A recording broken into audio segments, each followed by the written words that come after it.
Welcome back to Iqbal کا پاکستان. بڑی زبردست انفارمیٹو گفتگو چل رہی تھی. میرا ایک سوال لاسٹ ٹیلی فون کال کے حوالے سے، کل ایک ٹیلی ویژن شو، ایک کانفرنس چل رہی تھی اقبال کے اوپر، اقبال ڈے تھا، اور اس کے اوپر ایک صاحب جو کہ apparently was an authority on Iqbal, he was discussing the fact کہ اقبال جو کہ ملا ازم کے بہت خلاف تھے، اور وہ چاہتے تھے کہ جو اسلام کے اندر جو روایات، اسلامک ٹریڈیشنز جو ہیں وہ time to time update ہوتی رہیں، اور ان کے ایک جو اجتہاد کا جو کانسیپٹ تھا وہ سب کا.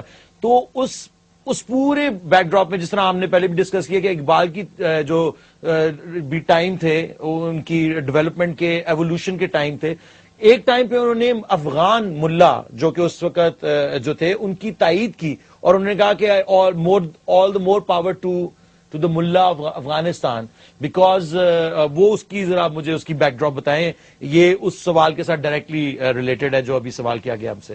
دیکھیے، ایک بات سمجھنے کی کوشش کیجیے گا کہ اقبال نے اپنی پوئٹری جس دور میں کی ہے، اگر آپ اس کا ہسٹوریکل گلوبل پرسپیکٹو دیکھیے تو پہلی جنگ عظیم کے بعد جب خلافت عثمانیہ ٹوٹی اور پوری مسلم دنیا، چاہے انڈیا ہو یا خلافت عثمانیہ کے تمام صوبے ہوں، انگریزوں کے دشمنوں کے امپیریلز کے غلام بن چکے. بالکل. اور ان کو کہنا شروع کر دیا تھا کفریہ، کیا نام، اور دارالکفر. دارالکفر پریکٹیکلی مسلمان ممالک تو دارالکفر بن گئے تھے. یعنی مسلمانوں میں کرائسس بن گیا تھا کہ جب مسلمان حکومت تبدیل ہو کے کافر حکومت بن جائے تو کیا وہ جمعہ پڑھا جا سکتا ہے، نماز ہو سکتی ہے، عیدیں پڑھی جا سکتی ہیں، یعنی what laws will we follow. کیونکہ مسلمان فقہ میں یہ لکھا ہی نہیں گیا تھا کبھی کہ یار اگر پوری مسلمان دنیا غلام ہو جائے گی تو ہم کیا کریں گے. یعنی یہ اتنا اسٹرینج ایبنارمل فینومینا تھا، because they haven't known that. یہ تو ہوئی نہیں تھا since their advent. مسلمانوں کے عروج سے لے کر جب سے 1400 سال سے اسلام آیا تھا ایسا کبھی فینومینا ہی نہیں ہوا تھا. صرف 3 علاقے ایسے تھے دنیا میں جو آزاد تھے اس وقت. ایک مکہ مدینہ کی ٹیریٹری تھی، ایک افغانستان تھا. تو افغانستان پہ آپ دیکھیں گے کہ علامہ اقبال نے غیر معمولی کام اس زمانے میں بھی کیا تھا، because Iqbal was very focusing on Afghanistan. کیونکہ He was in touch with the king also. He was in touch with the Afghan scholars, he was in touch with the Afghan kings, he was in touch with the Afghan general. کیونکہ مقصد اقبال کا یہ تھا، دیکھیے، not from the religious point of view but from a geopolitical point of view. کیونکہ اگر افغانستان کے لوگ، ان کے اسکالرز، ان کے علماء اگر بیچ میں سے نکل جاتے تو پھر ایک طرف سے برٹش امپائر افغانستان پہ قبضہ کرتا، اوپر سے رشینز نیچے آ رہے تھے. اسی کو گریٹ گیم کہتے ہیں جو اپنی ہسٹری میں آپ پڑھتے ہیں. And Afghanistan was the battle ground. اب افغانستان کے مولوی علماء اس زمانے میں اپنی سادگی کی وجہ سے بچے ہوئے تھے اس کرپشن کی وجہ سے جو پورے جہان میں پھیل رہی تھی. ان کو ڈیموکریسی کا نہیں پتا تھا، ڈکٹیٹرشپ کا نہیں معلوم تھا، کیپٹلزم کا نہیں معلوم تھا، کمیونزم کا نہیں معلوم تھا، ماڈرن امیونٹیز ان کے پاس نہیں تھی. ماڈرن امیونٹیز ان کے پاس نہیں تھی. وہ ٹف تھے، لڑنے والے تھے، بیسکس ان کو پتا تھی اپنے دین کی، لیکن بیسکس پر جان دینے والے تھے.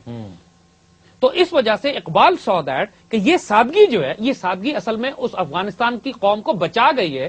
کیونکہ مسلمان بادشاہ جب اپنے آپ کو ویسٹ سے ایکسپوز کرتے تھے، مسلمان تہذیبیں اور قومیں جب مغرب سے ایکسپوز ہوئیں تو مغرب کے سارے تھاٹ پروسیس بھی ساتھ آئے. جب اقبال نے کہا کہ ہم، وہ ایک شاعری ان کی بڑی خوبصورت اس پہ ہے کہ ہم سمجھ رہے ہیں کہ تعلیم آ رہی ہے، تعلیم کی وجہ سے بڑی خوشحالی آئے گی، لیکن ہمیں کیا خبر تھی کہ چلا آئے گا الحاد بھی ساتھ. یعنی ہمیں کیا پتا تھا کہ سیکولرزم بھی ساتھ آ جائے گا. بالکل. لوگ دین کو چھوڑ دیں گے. اور لڑکیاں پڑھ رہی ہیں انگریزی تعلیم، اور اس قسم کی جو شاعری اقبال نے کی کہ جس میں وہ یہ کہتے ہیں کہ تعلیم اس قسم کی جس میں ویسٹرن سویلائزیشن تمہارے ساتھ آتی ہو، وہ تعلیم تمہارے لیے زہر قاتل ہے، تم کو تباہ کر دے گی. تو اس کیفیت میں اقبال نے اس اسکالرز کو، ان ملا کو جو افغانستان کے پہاڑوں میں بستے ہیں، سپورٹ کیا کہ یہ لوگ اس وقت تک ویسٹرن انفلوئنس سے بچے ہوئے تھے، مغربی تہذیب نے ان کو کرپٹ نہیں کیا تھا.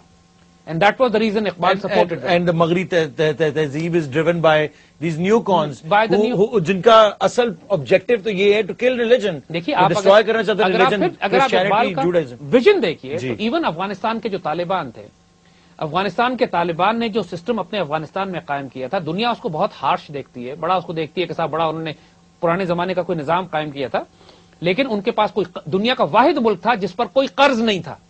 They were not dealing with the Western banking system. کوئی سود اور ربا کا نظام ان پر یہ بھی 10 سال تک، 10 سال تک نہیں، طالبان لاسٹ 10 سال تک ایگزیکٹلی. وہاں پر کوئی ڈرگز نہیں تھی، وہاں پر کوئی انوائرمنٹ ایسی نہیں تھی کہ جس میں ویسٹرن سویلائزیشن آ کر اپنے انفلوئنس کر کے افغانستان کے ریسورسز نوچ سکتی، جس طرح پوری مسلم دنیا کے ریسورس کھا گئے ہیں یہ. دیٹ واز وائی انہوں نے اس ملا کو، جو ملا عمر کی حکومت تھی وہاں پہ، اس بیچارے کی حکومت کو جو تباہ کیا ہے. وی آل نو کہ آئل گیم ہے، آئل گیم وہ ساری and the opium drug game, and the opium and the drug game ہے. تو یہ وجہ تھی کہ جب $200 بلین جو ڈرگز نکلتی ہیں $200 بلین کی، جس کا 80% افغانستان سے آتا ہے. اور اسی لیے علامہ اقبال نے ایک بڑا خوبصورت شعر افغانستان کے بارے میں اس وقت کہا تھا کہ آسیا یک پیکر آب و گلس، یعنی ایشیا جو ہے it is a combination of its a geography, لیکن اس جیوگرافی میں جو دل ہے وہ افغانستان ہے. اور اگر افغانستان میں فساد ہوگا تو پورے ایشیا میں فساد ہوگا، افغانستان سکون سے ہوگا تو پورا ایشیا سکون سے ہوگا. Look at the vision. اور آج یہی ہو رہا ہے. Still relevant. 1979 سے سوویت انویژن کے بعد سے افغانستان میں ایک سپر پاور کے بعد دوسری سپر پاور انٹرفیئر کرتی چلی آ رہی ہے. آج امریکن اور نیٹو وہاں موجود ہے اور پورے ایشیا میں فساد برپا ہوا ہے. اور صرف اس وجہ سے ہے کہ افغانستان میں جو فورن آکوپیشن کو ریزسٹ کر رہا ہے وہ کون کر رہا ہے؟ ملا کر رہا ہے. بالکل. That is why you find علامہ اقبال کی جو ایک خوبصورت شعر ہے کہ فطرت کے مقاصد کی کرتا ہے نگہبانی. فطرت کے مقاصد کی کرتا ہے نگہبانی، یا بندہ صحرائی یا مرد کوہستانی. اچھا. یعنی بندہ صحرائی یا مرد کوہستانی، یعنی جو فطرت ہے، جو نیچر ہے، جو اللہ تعالیٰ کی تقدیر اور تاریخ انسانیت ہے، اس کی جو حفاظت کرتا ہے یا وہ شخص کرتا ہے جو ڈیزرٹ میں رہتا ہے یا جو پہاڑوں میں رہتا ہے. بالکل. یہ ٹف لوگ because they are not in touch with اینی تھنگ.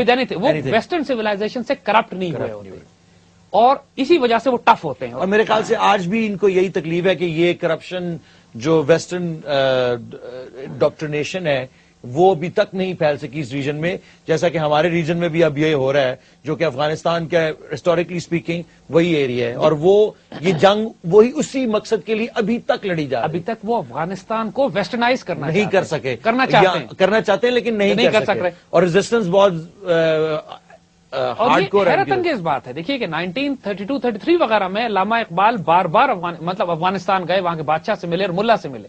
تو اس پر ہم دوبارہ اب آئیں گے، لیکن اگین وہ آپ کے سوال کا جواب یہ ہے کہ اقبال افغانستان کے ملا کو فیسینیشن سے کیوں دیکھتے تھے. بالکل. وائی ہی تھاٹ کہ مسلم دنیا میں اگر کوئی ویسٹرن امپیریلزم کو ریزسٹ کر سکتا ہے تو وہ افغانستان کا ملا ہے. ٹھیک.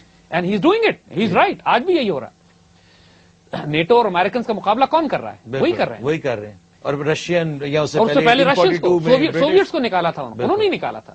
تو یہ basically there are all the same people, چاہے وہ برٹش کی شکل میں آئے یا رشین کی شکل میں آئے یا امریکن نیٹو کی شکل میں آئے. ان کا امپیریل فورسز جو ہیں ان کا مقصد یہی، اور کافی عرصے یعنی کہ یہ 200-250 سال سے یہ مقصد چلا آ رہا ہے. اور اگر آپ نوٹ کیجئے کہ جو رشین امپائر تھی وہ 17th اور 18th سینچری میں رشیا سے نکل کر سینٹرل ایشیا سے نیچے آ رہی تھی.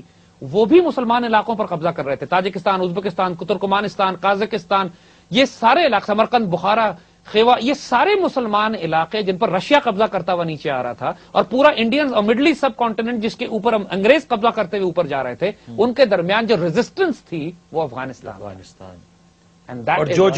اور جو باقی سب ملکوں کے لٹے پٹے لوگ جن کی ڈگنیٹی چھین لی گئی وہ سارے افغانستان میں جا رہے ہیں، جا کے پناہ لے رہے ہیں. بالکل بالکل. ایک بڑے زبردست انٹرسٹنگ ٹاپک پہ ہم چلے گئے ہیں، اور we're gonna go back to where we were before this question after this break.